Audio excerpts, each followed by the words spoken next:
अरे तुमच्या भावाला भेटायला डायरेक्ट पांग कुठून कुठून पब्लिक येत होती. डायरेक्ट राडाच होतं रस्त्यानं डायरेक्ट तुमच्या भावाला भेटायला. तर रामराम म्हणलं मी योगेश बंद कारण आता चाललो होतो डायरेक्ट शेतात बुरशीलाच. आता ती आपली गाडी पळत नव्हती पण मग कस तरी पळवावं लागत होती. ती भावानं आता इमान घेतलं होतं नवीन नवीनच. मग काय ती चढावून चढा जाईन लगेच ती पळा जाईल.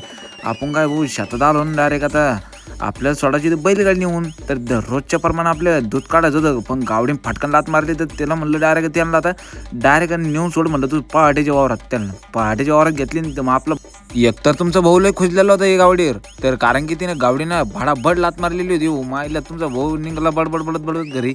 मग काय आपल्या भाऊचं इमानच उभे होतं. कसं खतरनाक म्हणजे इमान पावर का एकदा कसं दिसतं मग चार्जिंगवर इमानीवर का.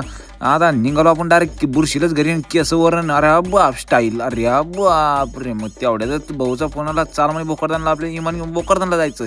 तर भोकरदनला कशाला तर आपल्या भावाला कपडे घ्यायचे होते. तर तेवढ्यातच आपल्याला दिंडी दिसली भाऊ. तर दिंडी कुठं चालली होती ती राजूरला चालली होती. राजूरला आता चतुर्थी असल्यामुळे मंगळ चतुर्थी असल्या तर साऱ्या वाट्यानं आता डायरेक्ट बंगाट बुंगाट दामाडतो आम्ही गाडी चार्जिंगवर लिमन म्हणल्यावर लोक नुसतं पाजा टी आणि पाळाचा पण माईला राडच करून टाकलं आज गाडी ना. MT-50 सारखी दिसते ना आपली गाडी.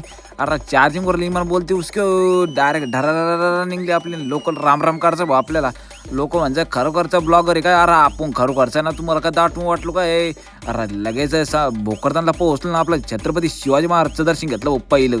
छत्रपती शिवाजी महाराजचं दर्शन घेतलं ना आपण डायरेक्ट आता घराकडे निघणार होतो. घराकडे निघलो भाऊ टिरी लगेच भाऊ म्हणतो अरे आपल्याला आता हे दिंडीत लोक चालले ना तर त्यांच्या वाट्यात आपल्याला चहा प्यायचा आहे. लगेच भाऊ निघाला भाऊ डायरेक्ट चहा पिण्यासाठी. भाऊनं एक सोडून दोन कप वाढली डायरेक्ट. भाऊले मोकारी बरं का आपला डायरेक्ट एक सोडून दोन कप वाढतो.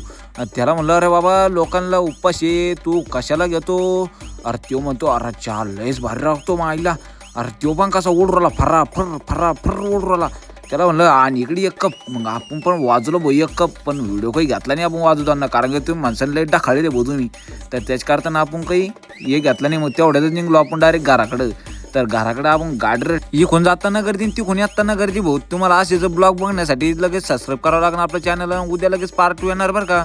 तर राजूर गणपतीचा त्यासाठी लवकर आपल्या मंडळीनं आपल्या फॉलो करून सबस्क्राईब करून घ्यायचं.